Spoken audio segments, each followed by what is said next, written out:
मेरा नाम गीता है और जैसा कि आप देख रहे हैं कि मेरे पास इंटरनेट सुविधा युक्त एक कंप्यूटर है, जिसके जरिए मैं विभिन्न सेवाएं जैसे रेल टिकट की बुकिंग, विभिन्न प्रकार की सूचनाएं जानने में, बिजली व मोबाइल फोन के बिलों का भुगतान, बैंक से लेन देन, पैन कार्ड, पासपोर्ट का आवेदन आदि आदि सुविधाएं प्राप्त करा सकती हूँ।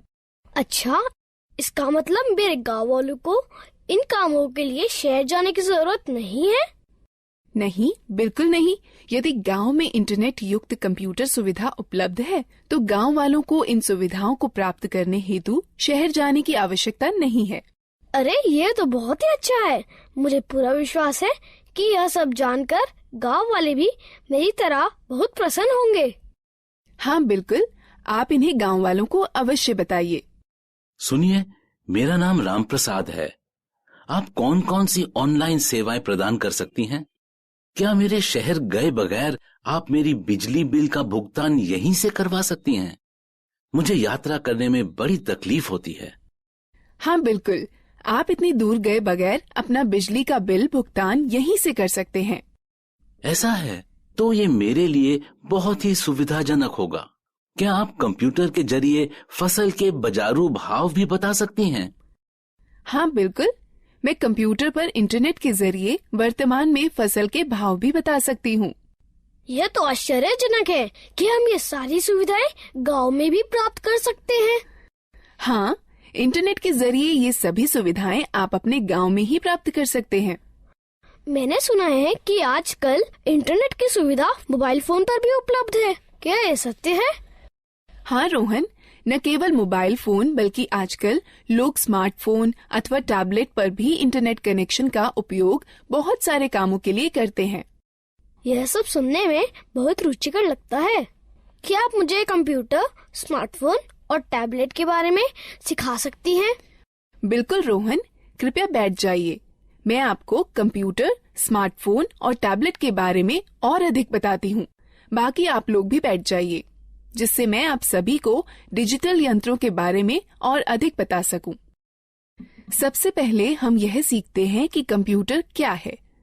कंप्यूटर एक इलेक्ट्रॉनिक यंत्र है जिसका उपयोग आंकड़ों व सूचनाओं के संकलन व प्रसंस्करण के लिए किया जाता है। हम कंप्यूटर से क्या क्या कर सकते हैं? कंप्यूटर के जरिए मीलों दूर रहने वाले परिवार के सदस्यों व मित्रों से जुड़ा जा सकता है। रेल टिकट बुक कराए जा सकते हैं, बैंक खाते में लेन देन किया जा सकता है, सूचनाएं एकत्रित की जा सकती हैं, खेल खेले जा सकते हैं, गाने सुने जा सकते हैं और सिनेमा पिक्चर देखी जा सकती है। अब हम कंप्यूटर व उसके विभिन्न हिस्सों के बारे में सीखते हैं। A computer is divided into two parts, hardware and software. The computer and all the equipment connected to it are called hardware. Software is the set of instructions that the computer follows in performing a task. आपका मतलब है कि screen पर दिखने वाले सभी icons software होते हैं? हाँ रोहन, सॉफ्टवेयर कंप्यूटर में प्रोग्राम होते हैं जिनसे हम भांति भांति के काम करते हैं। अब हमें विभिन्न उपकरणों के विषय में जानना चाहिए जिनसे कंप्यूटर बनता है। कंप्यूटर के 3 अंग होते हैं। पहला इनपुट डिवाइस, दूसरा प्रोसेसिंग डिवाइस, तीसरा आउटपुट डिवाइस। जैसे एक ट्रैक्टर को चलने के लिए डीजल अथवा पेट्रोल की आवश्यकता होती है, ठीक उसी तरह कंप्यूटर में डाटा भरने, निर्देश अथवा सूचनाएं संकलित कर विभिन्न कार्य करने के लिए उपकरणों की आवश्यकता होती है। Devices which are used to insert data, instructions or information into a computer are called input devices. इन चित्रों को देखो, ये कुछ इनपुट डिवाइसें हैं जिनका प्रयोग कंप्यूटर में होता है। ये इनपुट डिवाइस निम्न हैं: pen drive, mouse, keyboard, CD, microphone. Keyboard और माउस प्राथमिक इनपुट डिवाइसें हैं। यह बिल्कुल टाइपराइटर के कीबोर्ड की तरह दिखता है। हाँ, इसमें कुछ अतिरिक्त बटन अवश्य है।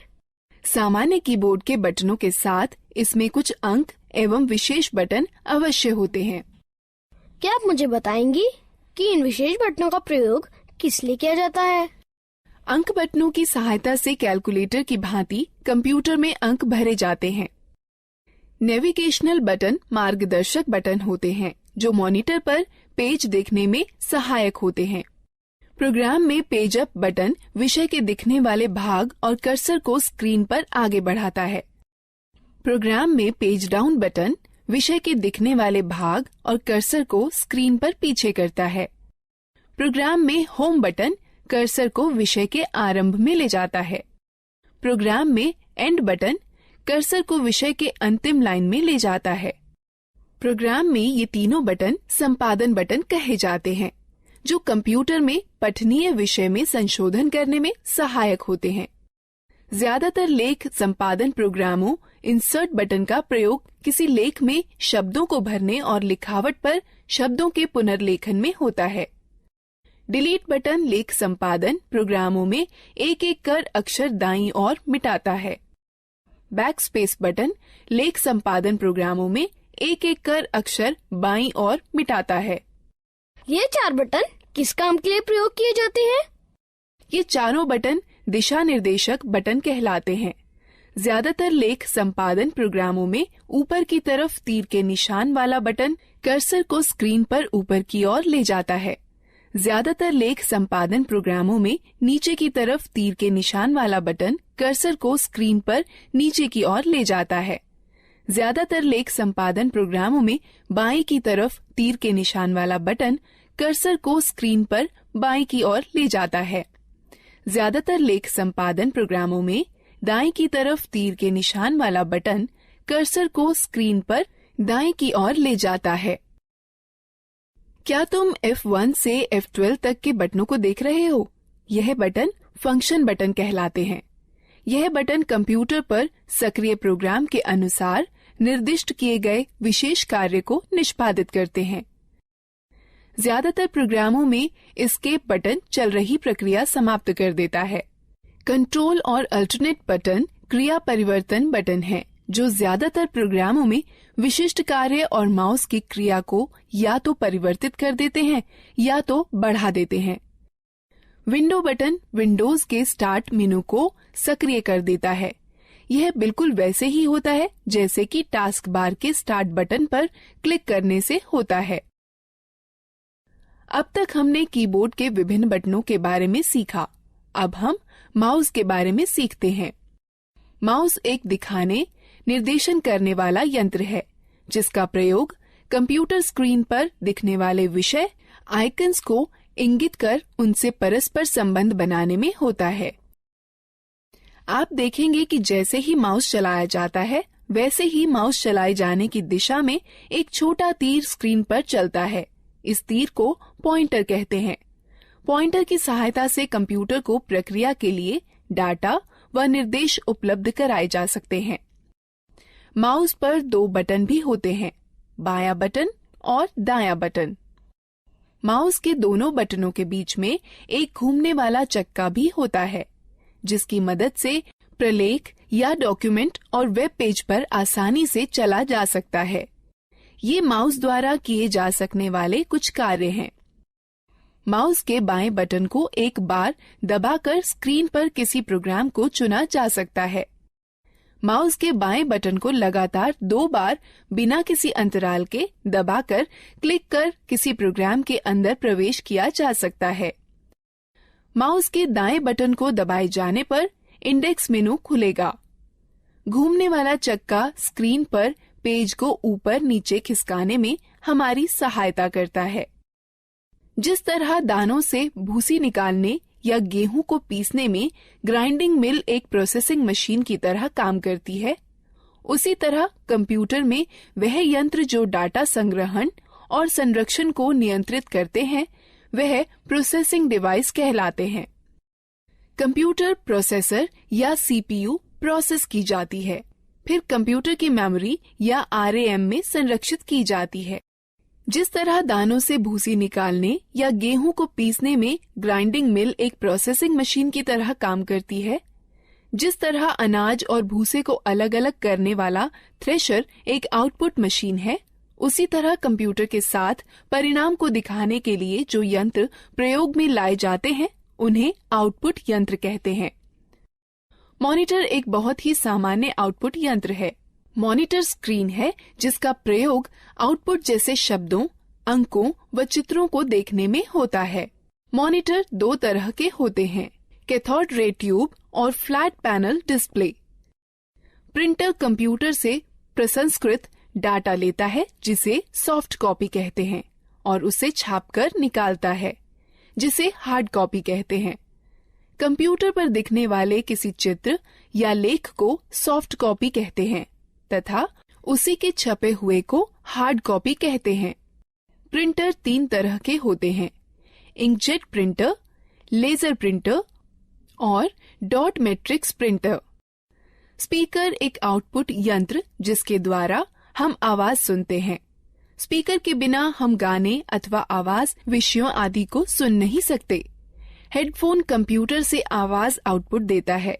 ये स्पीकर की तरह होते हैं किंतु इन्हें कानों पर पहना जाता है, इसलिए एक समय में केवल एक ही व्यक्ति आउटपुट सुन सकता है। प्रोजेक्टर एक आउटपुट यंत्र है जिससे किसी लेख या चित्र को समतल स्क्रीन पर दिखाया जाता है। अधिकतर प्रोजेक्टर का प्रयोग सम्मेलनों में या प्रस्तुतिकरण में होता है जिसके द्वारा प्रदर्शित होने वाले कई लोग एक साथ देख सकते हैं। अब तक हमने कई तरह की इनपुट प्रोसेसिंग व आउटपुट डिवाइसों के बारे में जाना है। अब हम लोग मजेदार गतिविधि में भाग।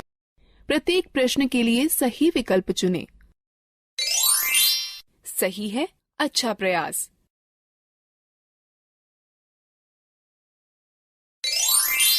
सही है, अच्छा प्रयास।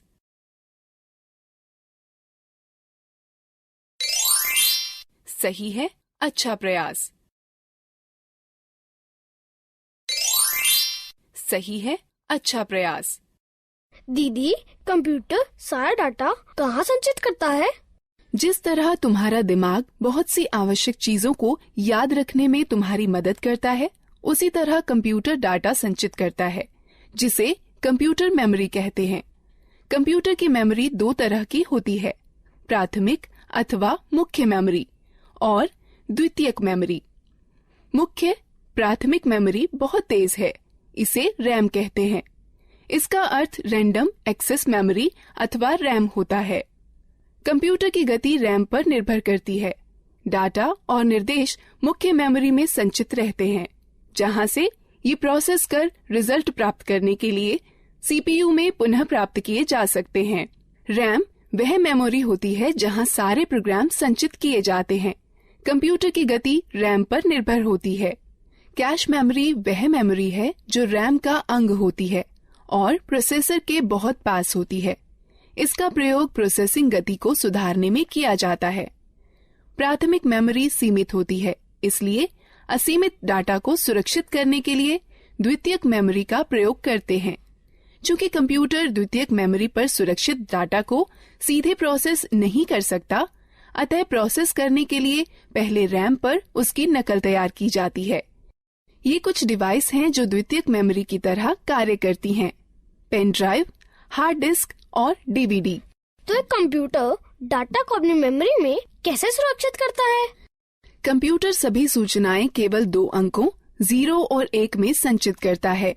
एक अकेली बाइनरी डिजिट अर्थात 1 अथवा 10 को बिट कहते हैं। 8 बिट्स के ग्रुप को एक बाइट कहते हैं। इस सारणी को देखो, इसमें बिट्स और बाइट्स के बीच के संबंध को दिखाता है। निर्देश जो कार्य पूरा करने और हार्डवेयर को नियंत्रित करने के लिए प्रयोग किए जाते हैं, सॉफ्टवेयर कहलाते हैं। सॉफ्टवेयर प्रोग्राम्स निर्देशों का योजनाबद्ध क्रमवार समूह है जो कंप्यूटर को निर्देशित करते हैं कि क्या करना है और कैसे करना है। सॉफ्टवेयर दो प्रकार के होते हैं, एप्लीकेशन सॉफ्टवेयर और सिस्टम सॉफ्टवेयर। एप्लीकेशन सॉफ्टवेयर वो प्रोग्राम होते हैं जो उपयोगकर्ता को कंप्यूटर में विशिष्ट कार्य को पूरा करने में मदद करते हैं। माइक्रोसॉफ्ट वर्ड और open office draw application software के उदाहरण हैं, जो प्रोग्राम कंप्यूटर हार्डवेयर से सीधे जुड़े होते हैं। सिस्टम सॉफ्टवेयर कहलाते हैं। कंप्यूटर चलाने के लिए आपको एक ऑपरेटिंग सिस्टम की आवश्यकता होती है, जो एक सिस्टम सॉफ्टवेयर है। हमारे आगे बढ़ने से पहले इस एक्टिविटी में भाग लेते हैं। प्रत्येक प्रश्न के लिए सही विकल्प चुनें। सही है, अच्छा प्रयास।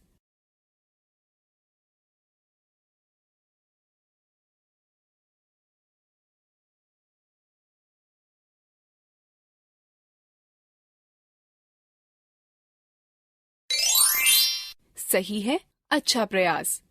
गीता, ये सब रुचिकर है। मैंने पहले कभी भी कंप्यूटर नहीं चलाया है। क्या तुम मुझे बता सकती हो कि कंप्यूटर कैसे स्थापित किया जाता है और कैसे चलाया जाता है? अवश्य चाचा, मैं सब कुछ समझा दूंगी। सबसे पहले मैं आपको कंप्यूटर के विभिन्न अंगों से परिचित कराती हूँ। यह मॉनिटर है। यह टेलीविजन की तरह है और इसकी स्क्रीन पर आउटपुट देखा जाता है। यह सिस्टम बॉक्स है। इसमें सेंट्रल प्रोसेसिंग यूनिट अर्थात सीपीयू होता है। यह सीपीयू ही कंप्यूटर का मुख्य दिमाग होता है। यह कीबोर्ड और माउस हैं। यह दोनों इनपुट डिवाइस हैं जिसके द्वारा कंप्यूटर में डाटा भरा जाता है। कंप्यूटर को जोड़ने के लिए सबसे पहले उसे मेज पर रखिए। तब सिस्टम बॉक्स के बगल में मॉनिटर रखिए। सिस्टम बॉक्स के पीछे का भाग देखिए। इसमें विभिन्न डिवाइसें जोड़ने के लिए खांचे बने हैं जिन्हें पोर्ट कहते हैं। अब इस तरह से मॉनिटर सिस्टम से जोड़ा जाता है। सिस्टम बॉक्स वीडियो पोर्ट को वीजीए पोर्ट कहते हैं। इससे मॉनिटर को जोड़ने वाले तार को वीजीए केबल कहते हैं। वीजीए केबल के एक सिरे को सिस्टम के वीजीए पोर्ट से तथा दूसरे को मॉनिटर से जोड़ा जाता है। कीबोर्ड दो प्रकार के कनेक्टर वाले होते हैं, PS2 कनेक्टर अथवा USB कनेक्टर। कीबोर्ड को कनेक्ट करने के लिए उसके कनेक्टर को सिस्टम के उपयुक्त पोर्ट में जोड़ा जाता है। माउस 3 प्रकार के कनेक्टर वाले होते हैं, PS2 कनेक्टर, USB कनेक्टर अथवा सीरियल कनेक्टर। माउस को कनेक्ट करने के लिए उसके कनेक्टर को सिस्टम के उपयुक्त पोर्ट में जोड़ा जाता है। उसी तरह यदि आप प्रिंटर को जोड़ना चाहते हैं तो उसके कनेक्टर, जो इन दो में से किसी एक प्रकार का हो सकता है, समानांतर पोर्ट अथवा USB पोर्ट को सिस्टम के उपयुक्त पोर्ट में जोड़ दें। अब हम कंप्यूटर को बिजली के मेन बोर्ड से कैसे जोड़ सकते हैं? कंप्यूटर 2 बिजली सप्लाई के तारों के साथ आता है। एक बिजली सप्लाई तार को सिस्टम यूनिट के बिजली सप्लाई प्लग में तथा दूसरे तार को मॉनिटर के पोर्ट से प्लग करें। उसके बाद दोनों तारों को बिजली के पोर्ट से या UPS से जोड़ें। क्या आप हमें दिखा सकती हैं कि कंप्यूटर को कैसे जोड़ते हैं? बिल्कुल। कंप्यूटर चालू करने के लिए निम्न कार्यवाहियों का अनुसरण करें। पहले सिस्टम यूनिट व मॉनिटर दोनों की बिजली सप्लाई चालू करें। तब सिस्टम यूनिट का पावर बटन दबाकर उसे चालू करें व मॉनिटर का पावर बटन दबाकर उसे चालू करें। अब कुछ क्षण इंतजार करें और देखें कि मॉनिटर पर डिस्प्ले आने लगा है। इसे बूट स्क्रीन कहते हैं। धीरे धीरे सभी सॉफ्टवेयर लोड हो जाएं तो कंप्यूटर प्रयोग के लिए तैयार है। धन्यवाद गीता। पहली बार न केवल कंप्यूटर को देखा है बल्कि उसे चालू करना भी सीखा है। हाँ, कंप्यूटर के विषय में यह सब बताने के लिए धन्यवाद दीदी। अब क्या आप हमें मोबाइल फोन व टैबलेट के बारे में भी बता देंगी? बिल्कुल रोहन, मैं तुम्हें सिखाऊंगी कि मोबाइल फोन व टैबलेट कैसे चलाते हैं। हाँ, मैं भी इन चीजों के बारे में सीखना चाहता हूँ। पहले हम मोबाइल फोन व टैबलेट के विभिन्न अंगों, कार्यों व उपयोगों के बारे में जानते हैं। जैसे आप जानते हैं कि बेसिक मोबाइल फोन एक ऐसा यंत्र है जिससे आप कॉल कर सकते हैं, कॉल प्राप्त कर सकते हैं व मैसेज लिखकर भेज सकते हैं व प्राप्त कर सकते हैं। आधुनिक मोबाइल फोनों में कई तरह की विशेषताएं होती हैं, जैसा कि इंटरनेट, खेल, कैमरा, वीडियो गेम और मार्ग निर्देशन प्रणाली। यह फोन स्मार्टफोन कहलाते हैं। कुछ मोबाइल फोनों में 2-2 सिम कार्ड एक साथ ही फिट हो जाते हैं। इन्हें डुअल सिम फोन कहते हैं। फोन के विभिन्न अंगों को देखें।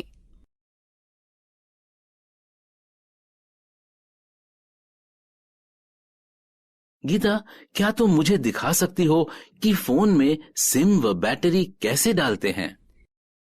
बिल्कुल, बस निम्न प्रक्रियाओं का अनुसरण करें। पहला, फोन को स्विच ऑफ कर दें और पीछे का कवर निकाल दें। उसके बाद फोन की बैटरी निकाल दें। तब सिम खांचे में सिम डाल दें। अंत में बैटरी व कवर पुनः लगा दें और फोन को चालू करें। धन्यवाद गीता। मुझे फोन की बैटरी चार्ज करने में भी समस्या होती है। चिंता न करें, बस निम्न प्रक्रियाओं का अनुसरण करें। पहला, चार्जर को दीवार पर बिजली के बोर्ड में लगाएं। तब चार्जर को फोन में लगाएं। कुछ समय बाद जब मोबाइल बैटरी फुल दिखाए तो पहले चार्जर को फोन से निकालें, फिर दीवार से निकालें। मैं आपको सिखाती हूँ कि फोन के बटनों को लॉक व अनलॉक कैसे किया जाता है। हमें बटनों को लॉक क्यों करना चाहिए? चाचा, जब आप लंबे समय तक फोन का प्रयोग न कर रही हों तो उसे लॉक करके रखना अच्छा होता है। इसकी यह प्रक्रिया है। फोन लॉक करने के सिलेक्ट मेन्यू पर जाइए और स्टार बटन दबाइए। अब ये लॉक कैसे खुलेगा? इसे खोलने के लिए फोन का अनलॉक बटन दबाइए और तब स्टार बटन दबाइए। मेरे पास ये नया मोबाइल है और मुझे यहाँ तक नहीं पता है कि इसकी विशेषताएं कैसे देखें। आप अपने मोबाइल की विशेषताएं देखने के लिए पहले मेनू आइकन छुएं या मेनू बटन दबाएं, जिससे फोन के सारे फीचर दिखाई पड़ने लगेंगे। और पीछे जाने के लिए पीछे आइकॉन को छुएं या बटन को दबाएं। पुनः आरंभ में जाने के लिए होम आइकन को छुएं या बटन को दबाएं। बेसिक फोन अथवा टच स्क्रीन फोन रिंगटोन घंटी बदलने के लिए निम्न प्रक्रिया अपनाएं। बेसिक फोन के लिए पहले मेनू चुनें, फिर सेटिंग, तब टोन चुनें और फिर खिसक कर रिंगटोन पर जाएं। तब गैलरी खोलने के लिए खिसक कर गैलरी पर जाएं, जहां पर कई रिंगटोनों की सूची दिखाई देगी। अब आप अपनी इच्छा अनुसार टोन का चयन कर सकते हैं। टच स्क्रीन फोन रिंगटोन बदलने की प्रक्रिया। पहला, होम आइकन को छुएं, फिर मेनू आइकन को छुएं, फिर पर्सनलाइजेशन सेटिंग्स आइकन को छुएं, फिर सेटिंग आइकन को छुएं, फिर प्रोफाइल सेटिंग आइकन को छुएं। तब रिंगटोन या नोटिफिकेशन रिंगटोन आइकन को छुएं। तब रिंगटोन की सूची में खिसक कर अपनी इच्छानुसार रिंगटोन चुनें। तब ठीक ओके आइकन को छुएं। मैं अपने फोन में अलार्म सेट करना चाहता हूँ। क्या सुबह जल्दी अलार्म सेट करने में आप मेरी मदद कर सकती हैं? निम्न प्रक्रिया से आप स्वयं कर सकते हैं। बेसिक फोन के लिए पहले मेनू में अनुपयोग चुनें, फिर अलार्म घड़ी, उसके पश्चात अलार्म का समय सेट करके सेव चुनें, फिर खिसक कर रिंगटोन पर जाएं। यदि आप अलार्म को दोहराना चाहते हैं तो चयन के विकल्प में जा दोहराना, फिर दिनों का चयन कर संपन्न चुनें। टच स्क्रीन फोन में निम्न प्रक्रिया अपनाएं। पहले मेनू को छुएं, तब घड़ी को छुएं, तब अलार्म को छुएं, अलार्म का समय सेट करके सेव चुनें।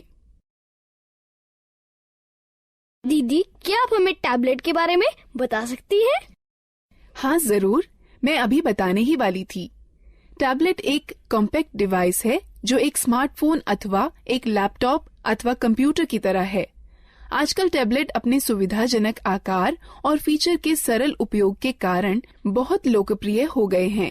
इनका उपयोग हम इंटरनेट पर ब्राउजर, मेल चेक करना, डाउनलोड और किताबें पढ़ने, गेम खेलने, वीडियो देखने के अलावा संगठक के रूप में किया जा सकता है।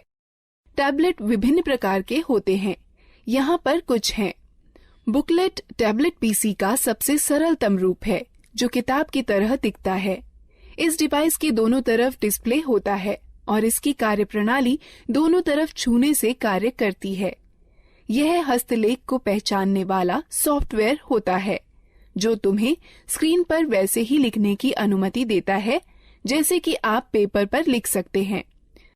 स्लेट सबसे साधारण और सबसे ज्यादा पाया जाने वाला टैबलेट पीसी है, जो अधिकतर मनोरंजन के लिए, फिल्म देखने के लिए, इंटरनेट चलाने के लिए, वीडियो देखने, वीडियो कॉल करने और दोस्तों के साथ चैट करने के लिए प्रयोग किया जाता है। कन्वर्टेबल टैबलेट लगभग पारंपरिक लैपटॉपों की तरह के ही होते हैं। इसमें बस एक बड़ा फर्क यह होता है कि इनसे टच स्क्रीन डिस्प्ले होता है, जिसे 180 डिग्री तक घुमाया भी जा सकता है। हाइब्रिड टैबलेट में स्लेट और कन्वर्टेबल टैबलेट दोनों की सबसे अच्छी विशेषताएं सम्मिलित होती हैं। हाइब्रिड टैबलेट अलग हो सकने वाले कीबोर्ड के साथ आते हैं, जो कि दिए गए स्लॉट के जरिए स्लेट पीसी में जोड़कर टैबलेट पीसी में बदले जा सकते हैं। एक रग्ड टैबलेट उन उपयोगकर्ताओं के लिए अच्छा है जो कठिन वातावरण परिस्थितियों में कार्य करते हैं।